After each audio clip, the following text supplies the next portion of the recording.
ज्या गल्लीमध्ये लोक चांगले असले ना त्या गल्लीचा विकास होतोय. खरी गोष्ट सांगायली, जर त्या गल्लीमध्ये जर माणसं नसते आणि रात्रीचं सारे जनावरच राहत असतील, हां, गू खाणारे लोक, त्याच्या डोक्यामध्ये जसं पण आखलीचा पत्ता नाही, तर त्या गल्लीचा विकास होऊ शकत नाही. जे इथेच जाग्यासाठी मरत येत साले हरामी लोक. तुम्ही मला सांगितलं आहे काय आहे तुमचं बोलणं, तर खरी गोष्ट सांगायली. हा बघा भावना हे बघा, बघू शकता ह्या बाई पाणी.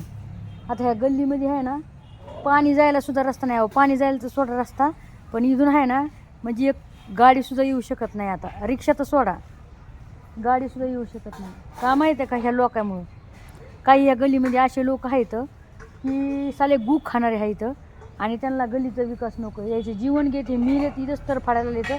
पण कसं आहे माहीत आहे का, ते गल्लीत रस्ता नाही होऊन दिला त्याने. रस्ता मी पूर्ण आपल्यावर जे बाथरूम आहे का, संडास बाथरूम, ते पूर्ण मोजून द्यायला की हे तोडून टाका आमचं.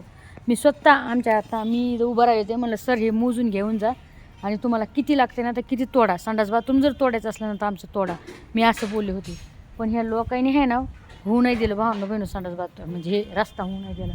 तर अशा काही गोष्टी आहेत तिथं आणि त्याच्यामुळं आहे ना ह्या गल्लीमध्ये विकास होत नाही. आता बघू शकता तुम्ही पाणी किती साचलं आहे. हां, एवढं पाणी साचलं आहे, काय बोलायचं होय सांगा. बोलू शकत नाहीत आपण. चला टाका एक कमेंट. आणि बोलायला गेलं तर ते काय बोलतात की आमचं जळते जा आणि भांडणं करायला निघायचं. मग काय बोलायचं अशा लोकांना सांगा भावना.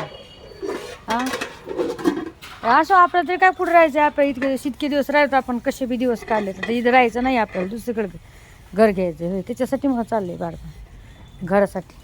टाका मग एक कमेंट. तुम्हाला काय वाटते जे बोलले ना, मग मी बोलले ना तर मग माझ्या बोलण्याचं लय राग येतो.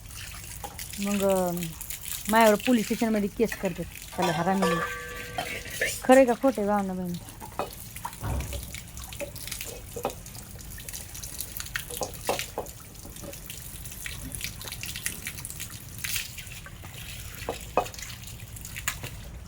आणि जिथं चांगले लोक असले तिथंच विकास होतोय त्या गल्लीचा. खरं आहे खोटे सांगा मला.